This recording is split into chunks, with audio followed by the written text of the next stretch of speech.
Imaginez être trahi par vos alliés les plus proches. Ceux en qui vous aviez placé toute votre confiance décident que vous êtes un danger, non seulement pour eux, mais pour tout un monde. Et leur solution ? Vous exiler, vous bannir seul dans l'immensité glaciale de l'espace. C'est exactement ce qui arrive à Bruce Banner, alias Hulk, au début de Planète Hulk. Mais ce qui commence comme une quête de solitude imposée va rapidement se transformer en une épopée où Hulk va tout gagner avant de tout perdre. Dans cette histoire, Hulk n'est pas seulement un monstre de puissance, il devient un gladiateur, un chef de guerre, un roi et un homme brisé. Mais pourquoi ses alliés l'ont-ils trahi ? Quelle est cette planète Sakaar qui changera à jamais son destin ? Et surtout, comment Hulk peut-il perdre tout ce qu'il chérissait dans cette aventure brutale et tragique ? Je suis Ludo du Ludoverse et aujourd'hui on plonge dans l'une des histoires les plus marquantes de l'univers Marvel, centrée sur notre bon Hulk. Préparez-vous donc à une odyssée galactique où trahison, espoir et désespoir s'entremêlent. Spoiler garanti, donc soyez prévenus. J'espère que vous êtes bien accrochés car on est parti pour l'univers de Sakaar, des Warbound et surtout de la plus grande tragédie qu'a touché notre géant de jade Hulk. Let's go! Il y a des moments où les héros qu'on admire doivent prendre des décisions impossibles. Et pour les Illuminati, ce moment est arrivé après que Hulk ait, une fois de plus, perdu le contrôle. La dernière action qui a poussé les Illuminati à dégager Hulk, la destruction de Las Vegas. Une démonstration de puissance brute qui a laissé énormément de victimes et renforcé une idée chez ses alliés les plus influents. Hulk est une menace bien trop dangereuse. Et donc, ses amis, ses alliés, les Illuminati, un groupe de super-héros qui se pensent les gardiens silencieux de l'équilibre mondial, décident que le géant de jade doit être neutralisé. D'ailleurs, dans ce groupe d'Illuminati, on retrouve notamment Namor, Doctor Strange, Iron Man, Mr. Fantastic et Black Bolt, aka la Flèche Noire. Leur solution donc ? Exiler Hulk loin de la Terre sur une planète où il pourrait vivre en paix sans jamais risquer de blesser quiconque. Et pour cela, ils montent un plan ingénieux. Le Shield contacte Bruce Banner expliquant qu'un satellite défaillant met la Terre en danger et Hulk est le seul à pouvoir accomplir cette mission, ou du moins c'est ce qu'il laisse penser. Confiant, Banner accepte, mais une fois à bord du satellite, tout bascule. Un message s'affiche, Reed Richards, le chef des 4 Fantastiques, entouré des autres Illuminati, apparaît. Il explique que, pour le bien de la planète et pour protéger Hulk de lui-même, ils ont décidé de l'envoyer sur une planète paisible, sans forme de vie intelligente, donc aucune personne ou être qu'il pourra blesser. Mais ce message est loin d'apaiser Hulk. Il explose de rage, frappant les murs du vaisseau. Ses coups semblent a priori déclencher un dysfonctionnement et le satellite est aspiré par un portail. Hulk se réveille alors dans un monde hostile, la planète Sakaar, une planète en guerre où la survie est un combat quotidien. Très vite, il découvre que cette planète n'a rien de paisible. Ses habitants, divisés en factions, s'affrontent sous le règne d'un tyran, le Red King. Et pire encore, Hulk se sent plus faible que d'habitude. Que ce soit l'effet de la planète ou du portail qui l'y a amené, il n'a plus la même invulnérabilité. En effet, les habitants de cette planète arrivent à le blesser avec leurs armes, à le faire saigner, et il est ensuite capturé et vendu comme esclave. C'est à partir de ce moment que commence, on va le dire véritablement, l'arc gladiateur de Hulk. Dans les arènes de Sakaar, Hulk va devoir se battre pour survivre, mais même s'il a déjà perdu sa planète et a été trahi par ceux qu'il considérait comme ses amis, ce n'est que le début de ses pertes. Parce que oui, là, ce n'est pas tout ce qu'il a perdu. Le jour où il a tout perdu arrivera bien plus tard, donc restez bien accrochés parce qu'on continue cette aventure phénoménale, parce que le destin de Hulk sur cette planète, il est terrible. Sur Sakaar, donc, il n'y a qu'une seule règle, combattez ou mourrez. Capturé et vendu comme un esclave, Hulk est jeté dans une arène de gladiateurs où règne violence et désespoir. Mais ce que ses oppresseurs ignorent, c'est que ce monstre de jade a survécu à bien pire. Son premier combat oppose Hulk ainsi que d'autres gladiateurs, à une créature tentaculaire gigantesque. Alors que plusieurs esclaves tombent les uns après les autres, Hulk, affaibli mais déterminé, trouve la force de riposter. Le monstre l'avale tout entier, mais en quelques secondes, Hulk déchire son ennemi de l'intérieur, surgissant dans un bain de sang verdâtre. Sauf qu'il y a d'autres créatures, et sans hésiter, Hulk utilise une hache énorme et découpe ses adversaires, protégeant au passage d'autres gladiateurs, comme Mick, une créature insectoïde fragile mais courageuse. Mick, que vous devez d'ailleurs connaître potentiellement car il était présent dans Thor Ragnarok, mais vous allez voir, ils n'ont pas du tout le même rôle ni la même importance. Ce petit être insectoïde noir révèle alors l'identité de leur oppresseur, le Red King, qui était en train de regarder justement le combat et qui représente sur cette planète un tyran impitoyable.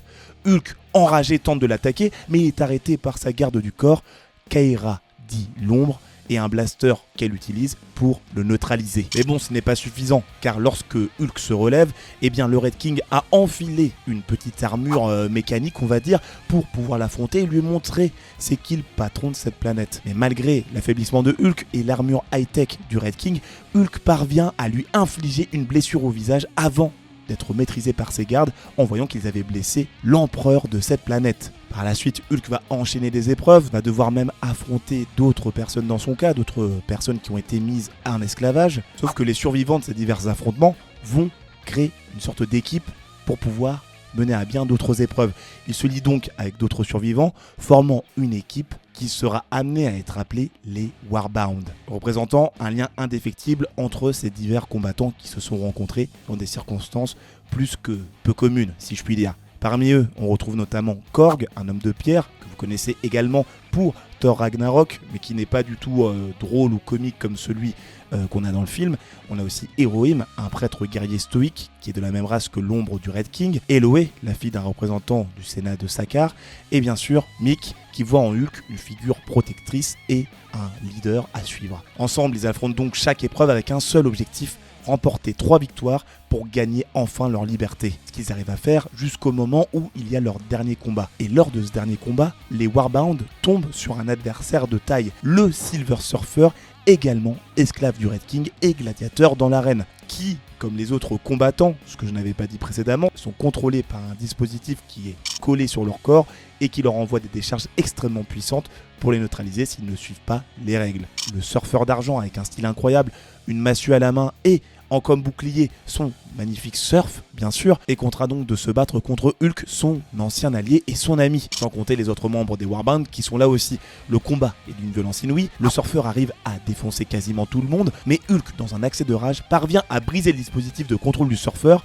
et à le défoncer, à l'enchaîner de coups et de coups et de coups, jusqu'à ce qu'il ne puisse plus se relever. Sauf que le surfeur, il est quand même vachement résistant. On rappelle qu'il a un pouvoir cosmique et qu'il a des pouvoirs donc exceptionnels. Et vu qu'il est libéré, ce dernier peut enfin utiliser toutes ses capacités, ce qu'il fait pour pouvoir justement détruire les dispositifs des autres esclaves. C'est le début de la révolution. Menée par Hulk, les Warbound, le Silver Surfer et des centaines d'autres esclaves brisent leur chaîne d'une certaine manière métaphorique, vous avez compris, et s'échappent. Le surfeur propose alors à Hulk de quitter Sakaar avec lui, mais Hulk refuse et décide de rester sur cette planète. La guerre pour Sakaar vient de commencer. Hulk, qui n'était d'ailleurs qu'un gladiateur, est donc devenu un symbole de rébellion malgré lui, parce que lui, tout ce qu'il voulait, c'est être calme et qu'on le laisse tranquille là pour le coup, mais cette guerre ne fera que renforcer son rôle de sauveur ou peut-être de destructeur. Car oui, plus qu'un gladiateur, Hulk est devenu une légende. Les habitants de Sakaar, épuisés par des années de guerre et de tyrannie sous le règne du Red King, voient en lui le Sakaarson, le sauveur annoncé par une prophétie ancienne. Sakaarson, qu'on peut bien entendu traduire par le fils de Sakaar. Et donc cette dite prophétie, elle dit quoi ? Eh bien elle dit que le Sakaarson est une sorte d'être messianique qui viendra libérer leur monde du chaos, unifier les peuples et rétablir la paix. Mais cette même prophétie parle aussi d'un destructeur, un être qui causera la ruine de Sakaar. Hulk est-il l'un ou l'autre ? Eh bien, c'est tout le mystère de cette vidéo, encore une fois, nouveau mystère, et oui, et vous allez le voir, on va avoir la réponse, donc bien évidemment, à la suite de cette vidéo. Oui, messieurs, dames, donc restez accrochés, toujours, on est reparti. Les Warbound, fidèles compagnons de Hulk, jouent un rôle clé d'ailleurs dans sa transformation de leader. Mick, qui a perdu sa famille dans les atrocités du Red King, nourrit une haine féroce contre l'empereur. Sa détermination inspire le groupe et ses visions partagées renforcent leur unité. Car oui, Mick a cette capacité de montrer ce qu'il a en tête et de partager des moments d'histoire qu'il a eu avec les personnes qu'il considère comme faisant partie de sa tribu, de sa ruche, comme il aime bien l'appeler. Mick profite d'ailleurs d'une transformation physique très impressionnante, qui lui donne une forme quasi similaire à celle de Hulk, très impressionnante. On peut dire que les Warbound sont très solides, on peut même dire qu'ils sont liés par le sang, la douleur et la rage. Hulk ne se contente pas de rallier donc des... Mais ce qui est intéressant, c'est que Hulk ne se contente pas juste de rallier des soldats, même les créatures de Sakaar semblent prêter allégeance au Green Scar, qu'il voit aussi comme un sauveur. Dans une scène incroyable, Hulk affronte une sorte de tyrannosaure alien de je ne sais quoi, lui brise ses chaînes, vous avez compris l'image, c'est qu'il lui retire son dispositif et donc il commence à l'écouter, et ce fameux tyrannosaure devient sa monture. Hulk est en train de dompter la planète, que ce soit du côté des peuples qui l'habitent ou des créatures hostiles qui sont présentes. Mais Hulk n'est pas qu'un destructeur. Une étrange propriété de son sang irradié fait pousser des plantes là où il est versé, transformant des terres arides en oasis fertiles. Pour les habitants de Sakaar, cela ne fait que confirmer son rôle de Sakaarson. Et de plus en plus de personnes commencent à le considérer comme l'enfant de la prophétie. Cependant, tout le monde ne voit pas Hulk comme un sauveur. Kaera, j'en parlais tout à l'heure, la garde du corps du Red King, reste fidèle à son devoir, protéger la planète, même si cela signifie affronter Hulk. Un duel entre les deux s'enclenche, qui est d'ailleurs spectaculaire, mais il est interrompu par une menace encore plus grande, les Spikes, des créatures extraterrestres parasites qui infectent et font de tous leurs hôtes des marionnettes finalement, afin de détruire tout sur leur passage. Face à cette menace, Hulk et Kaera sont contraints de s'allier, mais lorsque Kaera découvre que le Red King a libéré les Spikes volontairement et bombardé le village qu'elle tentait de protéger aux côtés de Hulk, tuant ainsi des innocents sous ses yeux, sa loyauté vacillait. Le Red King ne représente plus un roi qu'elle sert, mais un monstre. Elle rejoint alors Hulk et les Warbound, prêtes à tout pour détruire le Red King. Et encore plus impressionnant, la guerre prend une tournure inattendue lorsque les Spikes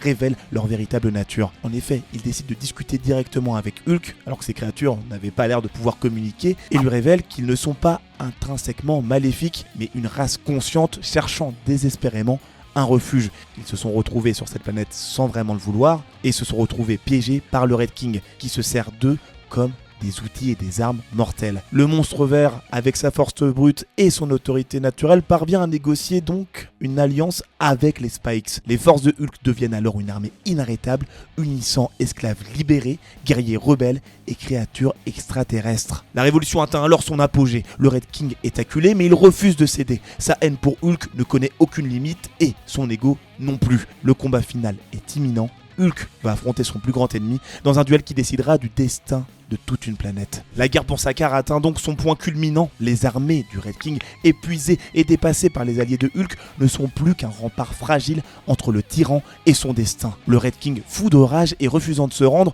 décide de faire face à Hulk lui-même. Toujours équipé de son armure ultra high-tech, le duel final commence. Le Red King, équipé de sa technologie de pointe, attaque Hulk avec une férocité démesurée, mais pour chaque coup porté, Hulk riposte avec une puissance toujours plus écrasante. Le Red King a asservi ses peuples, détruit leur vie, maintenant c'est à son tour de tomber. Voyant inconsciemment que la défaite est inévitable, le Red King révèle sa carte maîtresse. Il active un appareil destiné à détruire la planète entière. Les plaques tectoniques commencent à s'effondrer, menaçant d'engloutir tout Sakaar dans le chaos. Mais Hulk, dans un acte de force et de courage inouï, plonge au cœur de la planète. Oui, vous ne rêvez pas, donc imaginez un cœur en fusion, le gars il est en train de douiller sa race. Il utilise sa puissance légendaire et arrive à stabiliser les plaques tectoniques, sauvant ainsi Sakaar de l'annihilation totale. Mais bon, il reste encore le tyran et Hulk décide de bondir sur lui, de lui balancer une patate, messieurs dames, qu'il envoie valdinguer à l'autre bout de la ville. Enfin, il le fait sortir de la ville, comme vous le voyez à l'écran. Mais il survit encore à ce coup-là, sauf que son règne prend enfin fin brutalement lorsqu'il est attaqué par les Wildbots, des créatures métalliques sauvages qui le transpercent sans pitié. La guerre est terminado. Avec la chute du Red King, Hulk est célébré comme un héros. Les peuples de Sakaar organisent même une cérémonie en son honneur où il est couronné contre son gré, le roi Hulk, le protecteur et l'unificateur de la planète. Cependant, il lui reste encore des choses à gérer parce que les Spikes ont quand même encore une envie vorace de se nourrir de tous les gens qui sont présents sur la planète. Et donc les chefs des Spikes sont obligés de se nourrir de la puissance de Hulk pendant plusieurs heures afin de pouvoir nourrir les autres petits Spikes. Je vous passe les détails, mais ça a affaibli énormément le géant de Jade. Sauf que Hulk n'est pas seul. À ses côtés se tient Kaera Allstrong, qui devient non seulement sa conseillère, mais également sa reine. Leur relation forgée dans les flammes de la guerre se transforme en un amour sincère et profond. Et après que les Spikes aient fini de se nourrir de lui, on va dire, Hulk et Kaera décident d'une certaine manière de se marier. Hulk révèle même à Kaera sa véritable forme, celle d'un simple humain, Bruce Banner, mais cela n'a aucune importance pour elle. Ensemble, ils commencent donc à reconstruire Sakaar en rêvant d'un avenir paisible. Et cet avenir s'annonce prometteur car Kaera attend un enfant. Une nouvelle ère commence pour Sakaar avec Hulk en roi, Kaera en reine et un futur héritier pour continuer leur lignée. Tout semble enfin rentrer dans l'ordre. Hulk a trouvé une maison, un peuple, une famille, alors qu'il avait tout perdu au début de cette vidéo.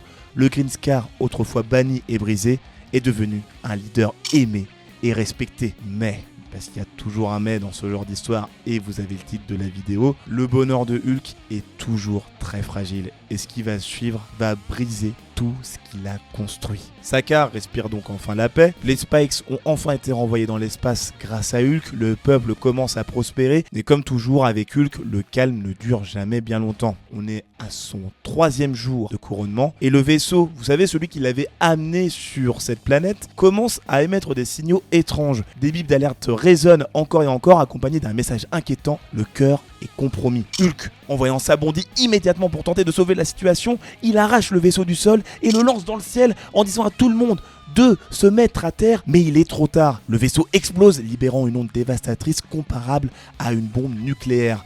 C'est moi qui vous fais cette comparaison, mais c'est vraiment le cas selon moi. La ville entière est rasée, les plaques tectoniques de Sakaar déjà fragiles se fissurent de nouveau, des milliers de vies sont instantanément réduites en poussière et, peu de temps après, on retrouve au cœur des décombres un Hulk qui se tient à genoux, anéanti. Dans ses bras repose le corps de Kaira, sa reine, son amour. Non seulement elle est partie, mais aussi leur enfant à naître. La prophétie des habitants de Sakaar se réalise dans sa forme la plus tragique. Hulk, autrefois vu comme le Sakaarson, le sauveur, est devenu malgré lui, par le biais de ses anciens amis Illuminati, le destructeur. Hulk a bien entendu compris que l'explosion a été causée par le vaisseau des Illuminati. Ceux qui l'avaient exilé sur sa planète, qui avaient déjà détruit sa vie une fois, l'ont redétruite une seconde. Les anciens alliés, ceux en qui il avait placé sa confiance, sont indirectement responsables de cette tragédie. Bien qu'une partie du peuple de Sakaar ait survécu grâce à Hulk et ses Warbound, la douleur de la perte est insoutenable. Mais pour Hulk, il reste une seule chose à faire: venger ceux qu'il a perdus. Hulk n'est plus seulement en colère, il est furieux et cette colère est dirigée contre un seul endroit, la Terre et les Illuminati qui lui ont tout pris. Ils l'ont banni, ils l'ont trahi, maintenant ils vont payer. Hulk et ses nouveaux alliés prennent alors la direction de la Terre, bien décidés à en finir une bonne fois pour toutes. Hulk a alors perdu tout ce qui comptait pour lui, sa nouvelle maison, sa femme, son enfant, mais il lui reste sa rage et une mission: détruire ceux qui l'ont détruit. La guerre arrive et la Terre n'est pas prête. Et voilà, messieurs, dames, comment une aventure qui semblait être celle de la rédemption et du renouveau pour Hulk s'est transformée en tragédie absolue. Et si vous voulez approfondir l'histoire des gladiateurs qui ont vraiment existé, vous avez une vidéo juste là, j'en parle juste ici. Et si vous voulez découvrir le jour où Spider-Man est mort, vous avez une vidéo là. C'était Ludo du Ludoverse. À la prochaine, abonne-toi. Salut!